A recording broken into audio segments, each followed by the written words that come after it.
Tolong panggilkan siswi bernama Jenara. Suruh menghadap ke ruangan saya.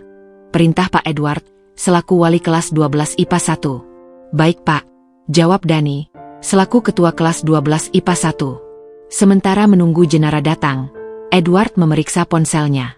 Ada banyak pesan dari mamanya untuk memintanya pulang. Edward memijit pelipisnya kala membaca pesan mamanya tentang perjodohan dan makan malam yang tengah disiapkan. Sampai kapan kontes perjodohan ini berakhir? Gumam Edward dengan heran. Tiba-tiba pintu diketuk membuat Edward menoleh. Masuk, pintu terbuka dan menampilkan Jenara. Bapak manggil saya. Edward hanya mengangguk sambil mematikan ponselnya. Kamu kemarin sudah konsultasi dengan BK untuk memilih jurusan? Tanya Edward seraya mencari berkas Jenara. Sudah Pak, jawab Jenara dengan cepat. Ia sedang menahan sesuatu yang sangat sakit saat ini. Rasa nyeri berdenyut ini membuatnya sangat tidak nyaman untuk diajak mengobrol saat ini. Lalu apa pilihanmu? Apa kata guru BK? Tanya Edward menanyakan tentang hasilnya. Jenara meremas erat roknya sembari menunduk menggigit bibir bawahnya, menahan sesuatu yang berdenyut dan sakit. Edward mengangkat kepalanya menatap Jenara yang malah menunduk. Ada apa? Apa sesuatu terjadi? Tanya Edward dengan dingin. Jenara langsung mengangkat kepalanya, menatap Edward dengan mengetatkan giginya, menggelengkan kepalanya dengan kuat. Kata Bu Deli saya diminta untuk memilih Universitas Milan saja. Sepertinya akan lebih baik karena sesuai dengan jurusan yang saya pilih. Namun saya keberatan untuk biayanya Pak. Karena itu saya memilih universitas pilihan kedua. Kata Bu Deli itu terserah saya. Karena saya memilih jurusan yang saya kuasai, saya bisa memilih universitas manapun. Jelas Jenara tentang hasil konsultasinya kemarin. Edward mengangguk membuka biodata Jenara, melihat transkrip nilai serta catatan dari guru BK. Lalu kamu akan tetap memilih Universitas Milan atau pilihan kedua? Bukankah kamu sangat gencar untuk memilih Universitas Milan? Jenara menelan salivanya kala benda kenyalnya begitu berkedut keras dan semakin nyeri. Saya tetap memilih universitas pilihan kedua Pak. Kemungkinan untuk mendapatkan beasiswa tidak terlalu sulit, jawab Jenara dengan spontan. Edward manggut-manggut dengan paham, menutup berkas milik Jenara. Ia menatap Jenara yang sejak tadi menunduk meremas roknya. Hingga tatapannya menangkap sesuatu pada seragam putih Jenara. Kenapa seragamu basah? Tanya Edward dengan lancang dan spontan. Jenara mengangkat kepalanya sambil menggigit bibir bawahnya meringis kesakitan. Maaf Pak. Tapi bisa tolong hisapkan ASI saya? Saya sudah tidak kuat. Ini sangat sakit sekali, kata Jenara dengan spontan tanpa berpikir panjang. Edward menelan salivanya dengan terkejut mendengar penuturan Jenara barusan. Apa maksudmu? Jangan berkata tidak sopan. Kamu sedang berada di sekolah. Kamu tahu apa yang barusan kamu lakukan? Tanya Edward dengan marah. Jenara yang sudah tidak kuat, sontak langsung menghampiri Edward. Maaf Pak. Saya lupa bawa pumping. Biasanya saya tidak pernah begini. Tapi hari ini saya benar-benar tidak bisa menahannya. Bisa tolong bantu saya? Kata Jenara yang mana ia sudah berdiri di samping Edward saat ini. Edward dibuat canggung dan bingung harus bagaimana. Namun melihat sesuatu merembes dari balik seragam putih Jenara membuat Edward bingung harus bersikap. Jenara sontak langsung melepas kancing seragamnya, membuat Edward memalingkan wajahnya. Maaf Pak, bisa cepat lakukan. Saya tidak kuat lagi. Ini sangat sakit dan berdenyut. Rasanya sungguh sakit saat tidak bisa keluar. Kata Jenara dengan panik sembari meremas meja menahan rasa sakitnya. Edward yang tidak ingin lebih lama lagi melihat Jenara kesakitan, sontak mengangkat tubuh Jenara ke atas mejanya, menatap dengan canggung Jenara. Ah terus Pak hisap. Lengu Jenara panjang kala Edward mulai menghisap ASINya. Edward melepas hisapannya menatap mata Jenara yang sendu. Pelankan suaramu sebelum orang-orang membakar ruanganku.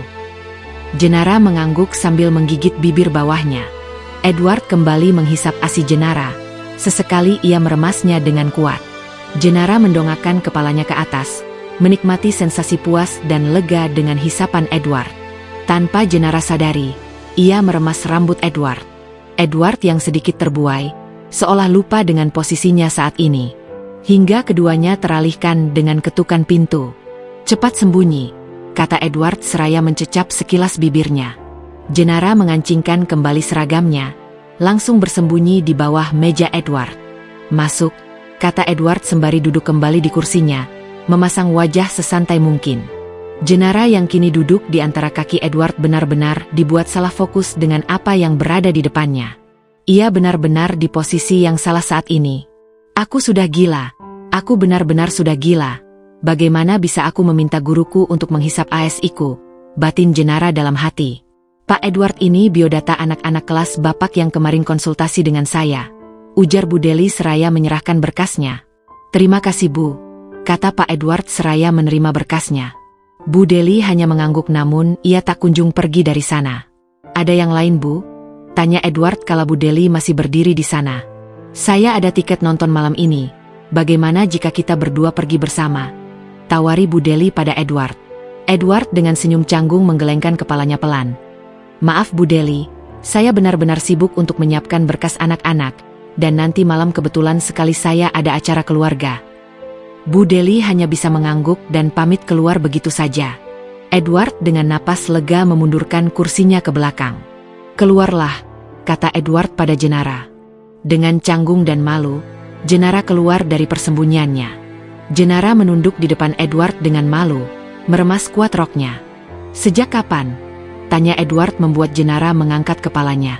Jenara yang paham kemana arah pembicaraan Edward sontak kembali menunduk dan menjawab.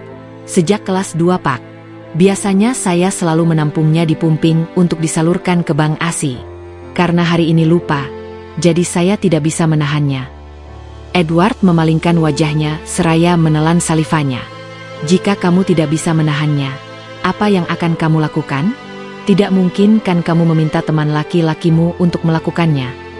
Jenara langsung mendelik Kesal dan menggelengkan kepalanya. Mana mungkin saja melakukan itu. Lebih baik saja mati kesakitan di toilet, kata Jenara dengan tegas membuat Edward menaikkan sebelah alisnya. Lalu tadi, Jenara langsung menundukkan kepalanya kembali. Itu karena Anda sudah mengetahuinya lebih dulu dan saya tidak bisa keluar dengan seragam basah begini. Jawab Jenara dengan jujur membuat Edward langsung berdiri dari kursinya dan mendekat pada Jenara. Jenara mengangkat kepalanya menatap Edward dengan takut. Bapak boleh hukum saja apapun itu, tapi saya mohon, jangan beritahukan hal ini pada siapapun Pak. Saya benar-benar bodoh dan ceroboh tadi. Saya juga sudah tidak sopan pada Bapak. Saya pantas dihukum. Saya memang murahan namun itu juga bukan keinginan saya Pak, kata Jenara dengan pasrah. Saya tahu, itu karena kamu kelebihan hormon galaktorea, kata Edward yang paham tentang hal itu. Jenara menelan salivanya, menunggu apa yang akan Edward lakukan padanya. Mulai sekarang, biarkan saya menghisap ASI-mu sebagai gantinya saya akan tutup mulut. Jenara mengangkat kepalanya dengan terkejut. Jenara langsung kembali ke kelasnya dengan kepala yang terus ia gelengkan dengan keras. Aku pasti sudah gila, ya aku pasti sudah gila. Mana bisa aku melakukan itu tadi? Bagaimana bisa kau bodoh Jenara? Bagaimana bisa? Jenara merutuki akan kebodohannya yang benar-benar sangat fatal. Jenara, pekik Mora dengan kesal kala sahabatnya itu terus berjalan tanpa menghiraukan panggilannya. Mora, dari mana kau datang? Tanya Jenara yang tidak menyadari akan panggilan Mora sejak tadi. Au sakit. Ringis Jenara kala Mora menarik telinganya. Kau sungguh tidak punya telinga? Aku memanggilmu dari lorong ujung hingga ke sini. Kau bahkan tidak menoleh atau berhenti. Omelnya seraya melepas telinga Jenara. Ya maaf, aku sedang fokus, ujar Jenara seraya mengusap telinganya. Mora mendelik kesal dengan Jenara membuat Jenara langsung memeluknya.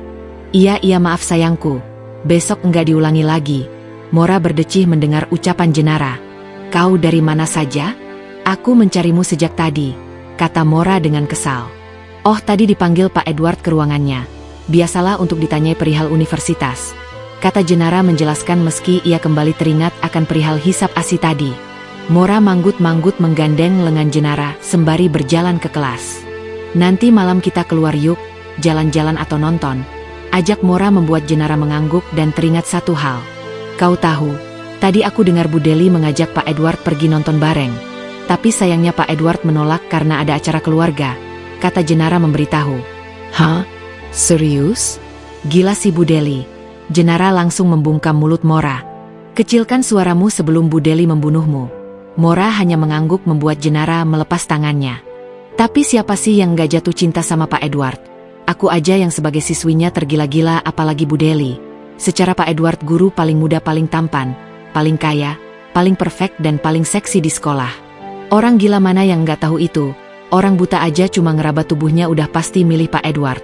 Secara kalau aku disuruh milih dengan mata tertutup dengan meraba tubuhnya, tentu aku bisa mengenali jika itu Pak Edward. Jenara hanya manggut-manggut mendengar pujian Mora yang selalu terlontar setiap kali mereka membahas Pak Edward. Kenapa otakmu begitu lancar begitu kita membahas tentang Pak Edward? Lalu kemana otak lancarmu itu ketika pelajaran matematika sedang berlangsung? Mora hanya menyunggingkan senyum manisnya dan berkata, sepertinya hilang sebagian. Jenara hanya mengangguk setuju denken ucapan Mora. Jenara menelan salivanya dengan malu kala mengingat apa yang terjadi di ruangan Pak Edward tadi. Ia benar-benar tidak punya muka lagi untuk bertemu dengan Pak Edward nanti. Pelajaran ketiga dimulai, di mana sialnya sekarang waktunya biologi dan itu tepat Pak Edward yang mengajar. Kau kenapa? Habis maling apa? Kenapa wajahmu tampak sangat gelisah seperti itu? Tanya Mora dengan penasaran. Olea yang mendengar hal itu sontak langsung menatap wajah Jenara. Kau kepergok ngapain? Hah? Panas dingin gitu. Jenara Mendeses kala mereka berdua begitu berisik sekali. Diam, atau aku akan menjahit bibir kalian. Bukannya tenang aku malah semakin cemas. Mora dan Olea saling melemparkan tatapannya. Gara-gara mau maju presentasi ya? Tanya Mora mendekte. Jenara menggelengkan kepalanya. Oh aku tahu, karena Stephen pasti. Jenara berdecak kala Olea selalu membahas Stephen. Enggak ada apapun, kalian diam saja. Aku akan atasi ini sendiri. Mora mengedikkan bahunya kala ditatap oleh Olea. Tidak lama beberapa siswa masuk berbondong-bondong ke dalam kelas. Jenara menelan salivanya kala melihat Pak Edward memasuki kelasnya. Ia menundukkan kepalanya, menyibukkan diri menatap bukunya. Selamat siang semua. Sapa Pak Edward seraya menyalakan monitornya. Siang Pak. Pak Edward langsung menyalakan laptopnya, membuka materi untuk pelajaran hari ini. Bagaimana dengan presentasinya? Sudah siap? Tanya Pak Edward yang langsung ingat dengan tugas yang ia berikan. Sudah Pak. Jawab mereka serempak membuat Pak Edward mengangguk mantap dengan senang. Sekilas ia menangkap Jenara yang menundukkan kepalanya. Terbesit ide usil dalam pikirannya. Kelompoknya Jenara sudah siap? Tanya Pak Edward tiba-tiba membuat semua mata langsung tertuju pada Jenara. Jenara mengangkat kepalanya, menatap teman-temannya lalu Pak Edward sekilas. Sudah Pak. Jawabnya dengan sedikit gelagapan. Pak Edward mengangguk dan mempersiapkan Jenara untuk segera maju bersama dengan kelompoknya. Pak Edward lalu memilih duduk di bangku Jenara untuk mengamati presentasinya. Ada rasa ingin tertawa dan juga senang melihat Jenara maju ke depan. Edward bisa merasakan bagaimana canggungnya dan malunya Jenara saat ini untuk bertemu dengannya. Sementara Jenara dan kelompoknya presentasi, Edward melihat-lihat meja Jenara. Tanpa sengaja ia membuka buku tulis pink yang ia yakini milik Jenara. Stephen. Nama itu tertulis dengan kaligrafi yang amat sangat bagus sekali dengan hiasan doodle di sampingnya. Edward langsung menutup buku Jenara, menangkap coretan ballpoint nama Stephen di atas meja lagi. Ada banyak sekali nama Stephen di meja Jenara. Entah kenapa mendadak Edward kesal saat ini. Sudah Pak, kata Mora membuat Edward hanya mengangguk dan beranjak dari bangku Jenara. Jenara dengan cepat kembali ke bangkunya dengan helaan napas yang lega. Tolong catat beberapa materi yang sudah saya rangkum. Kemungkinan akan keluar saat ujian nanti. Perintah Pak Edward seraya mengganti slide materinya. Semua langsung membuka bukunya untuk mulai mencatat. Jenara membuka mulutnya menganga tak percaya kala bukunya dirobek. Kau yang merobek bukuku? Tanya Jenara pada Mora. Mora menoleh, menatap buku tulis Jenara bagian belakang. Kalau yang nulis namanya Stephen di sana aku. Tapi kalau yang ngerobek bukan aku, kata Mora dengan jujur. Dan bukan aku juga, kata Olea dengan cepat sebelum dia mendapatkan tuduhan dari Jenara.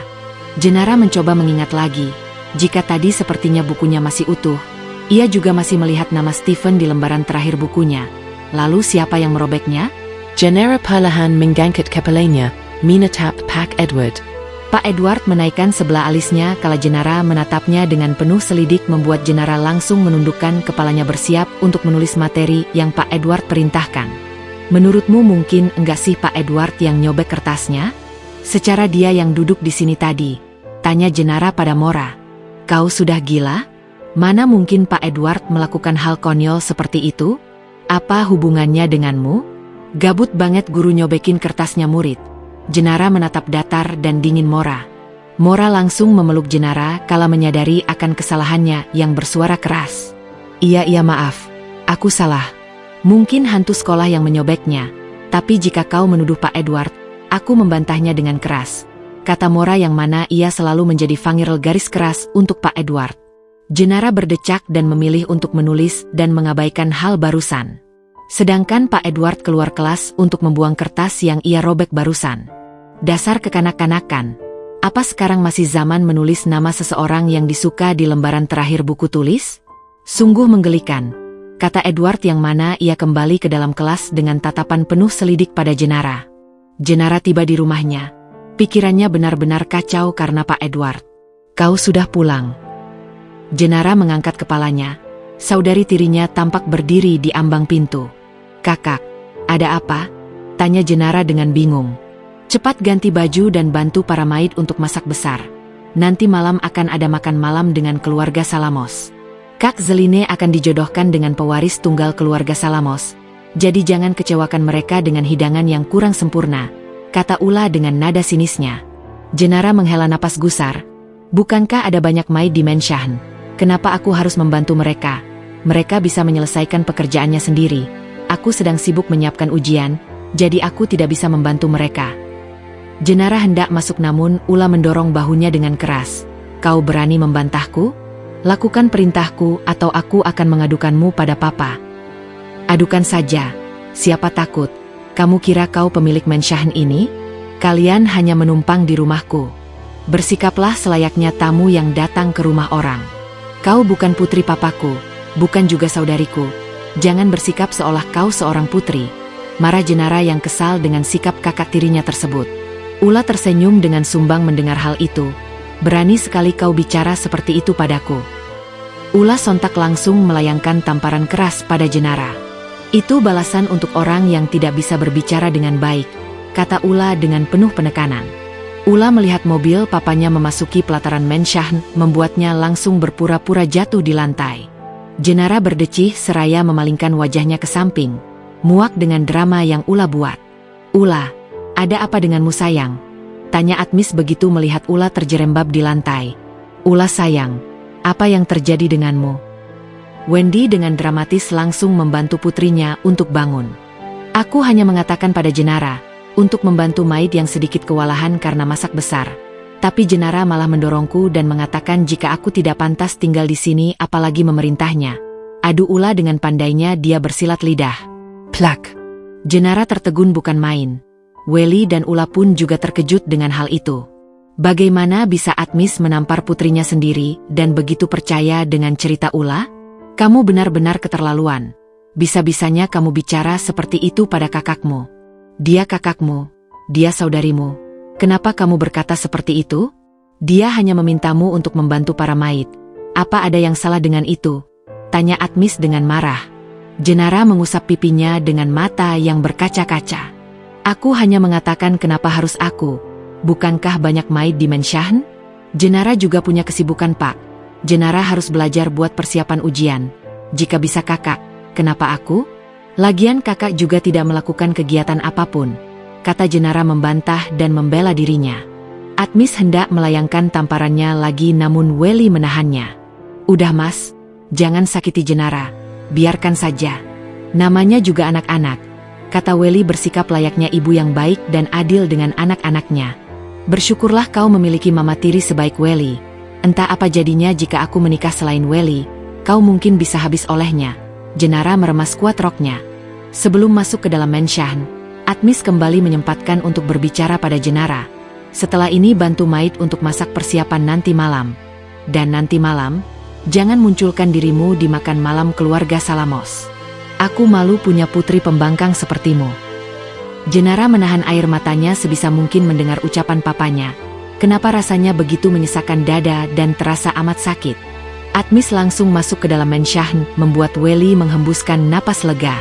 Aduh, maaf ya, kamu jadi kena tampar sama papa kamu karena putriku, kata Welly dengan penuh drama. Ula yang mendengar hal itu hanya terkikik geli. Aduh maaf ya, tadinya cuma mau drama. Enggak tahunya papa beneran marah sama kamu. Maaf ya, Jadi kamu yang kena tampar. Jenara meremas kuat roknya menatap tajam mereka. Plak. Ula terkejut bukan main kala Jenara menampar mamanya. Kau kira hanya kau yang bisa drama? Aku juga bisa. Jangan kau kira kau hanya seorang pelakor di sini kau bisa berkuasa.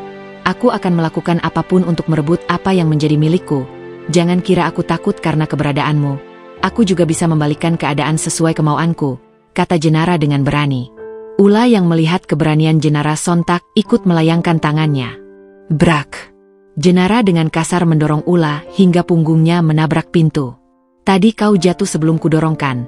Ini balasannya atas tamparan papa tadi, kata Jenara dengan berani di mana ia langsung lewat sengaja menginjak kaki Ula. Aduh mama sakit.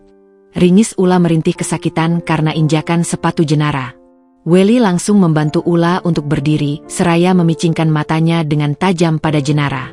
Awas saja kamu, besok atau nanti, aku akan membuatmu menangis dan kelaparan, gumam Welly dengan penuh dendam. Malam hari telah tiba. Maid dan Jenara sibuk mempersiapkan makan malam dan beberapa dessert untuk keluarga Salamos. Pak mereka datang, kata Zelina membuat Atmis dan Welly langsung berjalan ke depan. Namun sebelum itu Atmis menatap Jenara. Cepat masuk kamarmu dan jangan keluar sebelum mereka pulang. Jenara langsung melepas apronnya dan pergi ke lantai atas dengan sesuka hati. Ula dan Zeline yang melihat hal itu hanya tersenyum penuh kemenangan. Mereka lalu berjalan ke depan untuk menyambut keluarga Salamos. Mereka benar-benar keterlaluan, membuat Nona Jenara memasak seharian dan menyuruhnya diam di kamar.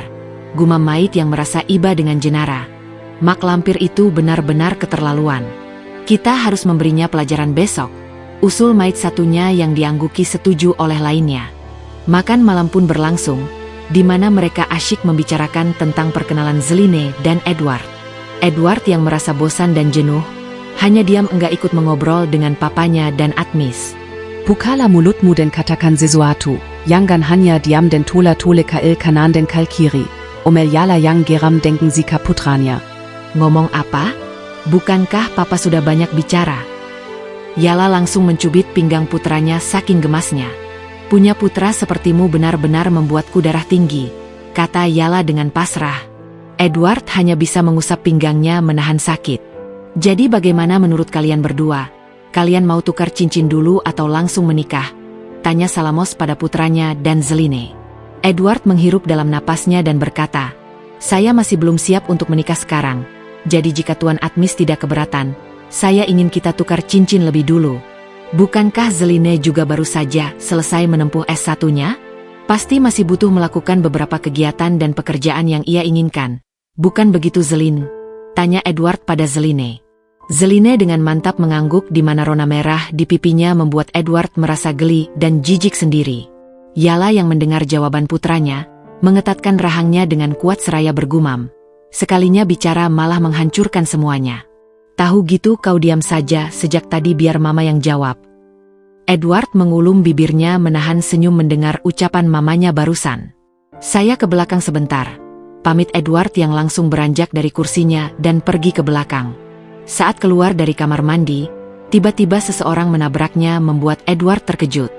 Bapak. Kamu. Kaget Edward kala melihat Jenara di Menshachenzlin, tempat ia melakukan perjodohan. Tatapan Edward langsung turun ke bawah, melihat kaos Jenara basah. Jenara dengan cepat berlari untuk kembali ke kamarnya, di mana hal itu langsung diikuti oleh Edward. Kenapa Bapak ikut kemari? Cepat keluar sebelum papa saya tahu. Usir Jenara yang terkejut kala Edward mengikutinya masuk ke dalam kamar. Edward kemudian menutup pintu kamar Jenara dan mengedarkan pandangannya ke sekeliling ruang kamar Jenara. Jadi ini rumah kamu, gumam Edward seraya manggut-manggut dengan santai. Jenara yang baru paham sontak membelalakan kedua matanya dengan terkejut. Tunggu, jadi bapak calon suami kakak saya? Tanya Jenara dengan mata yang terbelalak. Edward menatap santai Jenara seraya bertanya, Zilain kekokmu? Jenara menggelengkan kepalanya pelan. Saudari tiri, jelas Jenara. Edward hanya manggut-manggut, menghempaskan pantatnya di tepi ranjang. Apalagi, cepat keluar sebelum mereka cari bapak, kata Jenara mengusir Edward. Kamu berani usir gurumu? Tanya Edward menggunakan jurus andalan. Jenara langsung diam. Tapi ini kamar saya, bapak ada di rumah saya, jadi saya tuan rumahnya. Tidak baik jika masuk ke dalam kamar tuan rumah tanpa seizinnya. Edward manggut-manggut dengan paham dan berkata dengan santai, "ACMU keluar." Jenara melotot dan langsung menyilangkan tangannya di depan dada. "Cepat Bapak keluar sebelum saya berteriak," kata Jenara mengancam membuat Edward tersenyum dengan penuh kemenangan. "Enak dong kalau kamu teriak. Papamu bakal salah paham terus perjodohanku digagalkan. Kemungkinan kamu bisa jadi pengganti Zeline untuk sebagai istriku," kata Edward dengan entengnya. Jenara membelalakan kedua matanya tidak percaya dengan pikiran gila gurunya ini. "Saya mohon Bapak keluar," kata Jenara dengan sopan. Edward langsung beranjak dari tepi ranjang dan mendekati Jenara. "Bukankah kamu butuh bantuan saya? Saya bisa membantumu untuk menghisap ASI-mu," kata Edward menawarkan diri. Jenara langsung mundur menghindari Edward. "Tidak, terima kasih. Saya bisa sendiri." Edward melangkah mendekati Jenara. "Kamu yakin?" "Bagaimana jika guru dan teman-temanmu tahu jika tadi siang kamu meminta saya untuk menghisap?" Jenara langsung membungkam mulut Edward yang ember tersebut. "Bisa tolong kecilkan suara Bapak? Jika papa saya tahu, bukan hanya Bapak yang dibunuh, tapi saya juga." Edward tersenyum, menyingkirkan tangan Jenara dari mulutnya seraya merunduk dan berkata, "Karena itu, biarkan saya membantumu." Edward langsung mendorong Jenara ke ranjang dan menindihnya. "Jangan Pak, saya bisa lakukan ini sendiri." Edward langsung menyibak kaos Jenara, melepas pengait beranya dan mulai menghisap ASI Jenara. "Akahepak, lengguh Jenara pancang seraya membusungkan dadanya." Edward menghisap kuat ASI Jenara. Sesekali ia meremasnya dengan kuat. Jenara menggelinjang tidak karuan sembari meremas rambut Edward, memejamkan matanya dengan erat menikmati sensasi nikmat dari hisapan dingin mulut Edward. "Pak sudah desa Jenara sembari mendongakkan kepalanya dengan kaki yang menggelinjang bergerak gelisah tak karuan. Edward menghentikan hisapannya, menatap Jenara yang memejamkan mata menikmati hisapannya. "Bagaimana? Lebih baik hisapan saya apa pumping kamu?" tanya Edward dengan sengaja menggoda Jenara. Jenara langsung membuka kedua matanya, mendorong tubuh Edward ke samping dan segera bangun memperbaiki pakaiannya. Jenara menelan salivanya dengan malu, bahkan tidak sanggup menatap mata Edward. "Kamu bohong terkait pumping yang kamu katakan?" tanya Edward seraya bangun dari baringnya. Jenara langsung menoleh menatap Edward. "Tidak, saya tidak bohong." Jenara lalu menunjukkan kulkas di sudut ruangan kamarnya, di mana kulkas itu menyimpan penuh asinya. "Kebetulan pumping saya ada di lantai bawah. Tadi habis saya cuci lupa bawa ke kamar. Papa bilang saya tidak boleh turun sebelum keluarga Bapak pulang," kata Jenara menjelaskan agar Edward tidak salah paham terhadap dirinya. Edward hanya manggut-manggut dan bertanya, "Kenapa begitu? Bukankah kamu juga bagian dari mereka?" tanya Edward dengan heran. Jenara duduk di sofa dengan helaan napas yang berat. "Karena kedatangan mama dan saudari tiri saya, papa saya berubah menjadi seperti itu. Saya kehilangan sosok ayah karena kehadiran mereka." Edward langsung berubah iba pada Jenara. "Mama kamu di mana?" tanya Edward dengan lancang. Jenara tersenyum dengan pilu dan menjawab, "Baru 1 tahun kemarin meninggal karena sakit." Edward manggut-manggut pelan dan beranjak dari ranjang menghampiri Jenara. Edward berjongkok di depan Jenara, memegang tangannya dengan erat. "Kamu tidak sendiri, ada saya di sini." Jenara langsung menarik tangannya, menatap Edward dengan sedikit canggung. "Mereka pasti sedang menunggu Bapak," kata Jenara mengalihkan topik pembicaraan yang ada. Edward langsung beranjak dari jongkoknya dan mengacak-acak rambut Jenara seraya berkata, "Kamu bisa panggil saya kapanpun untuk menghabiskan semua ASI ini," godanya sebelum keluar dari kamar Jenara. Jenara membuka mulutnya tidak percaya dengan ucapan Edward barusan. "Apa dia sungguh seorang guru?" "Dia sungguh mesum dan gila," gumam Jenara dengan heran. Jenara langsung beranjak dari sofa untuk ganti baju dan masih bergumam, "Dan andai Mora tahu, aku penasaran, apa dia masih mengidolakannya atau tidak jika tahu sikap guru pujaan hatinya sangat mesum dan menggelikan." Keesokan paginya, Edward sudah bersiap untuk berangkat ke sekolah. Tampak Salamos dan Yala berkumpul di meja makan seraya mengobrol santai. "Pagi Pak, pagi MA," sapa Edward dengan suasana hati yang begitu baik sekali. "Pagi sayang," sapa Yala begitu juga dengan Salamos. Edward duduk dengan senyum yang lebar membuat orang tuanya menatapnya dengan penuh selidik dan penasaran. "Ada apa dengan bibirmu?" Tidak bisa tertutup rapat? Tanya Yala dengan tengil. Edward malah melengkungkan senyumnya semakin lebar. Menurut Papa dan Mama, andai Edward menikah dengan wanita yang lebih muda dari Edward, kira-kira Papa sama Mama setuju nggak? Tanya Edward ingin tahu jawaban orang tuanya. Yala langsung duduk di kursinya, menatap putranya penuh selidik. Kau menemukan tambatan hatimu atau sedang menanyakan tentang Zeline? Tanya Yala dengan penasaran. Edward tidak berhenti tersenyum membuat Salamos geram melihatnya. Tidak, ini hanya andaikan saja Edward menikah dengan gadis SMA. Kira-kira Papa sama Mama bakalan setuju nggak? Tanya Edward dengan rasa penasarannya yang tinggi. Salamos dan Yala dengan kompak menghela napas dengan kompak membuat senyum Edward langsung pudar. Jangan mengatakan sesuatu untuk membuat kita menggagalkan perjodohanmu dengan Zeline. Keputusan kita sudah bulat dan alasanmu sudah basi. Jadi kami tidak akan tertipu daya dengan akal licikmu yang berpura-pura menemukan cinta sejati pada gadis SMA atau muridmu sendiri. Kami sudah basi untuk kau bohongi. Kata Yala yang mana pertanyaan Edward tersebut sudah berulang kali dipertanyakan setiap kali ia selesai dijodohkan dengan wanita pilihan Yala. Karena itu mereka tidak lagi percaya dengan ucapan putranya itu. Itu hanya akan membuat mereka naik darah dan menjadi kakek nenek gemeteran yang baru bisa membopong cucunya.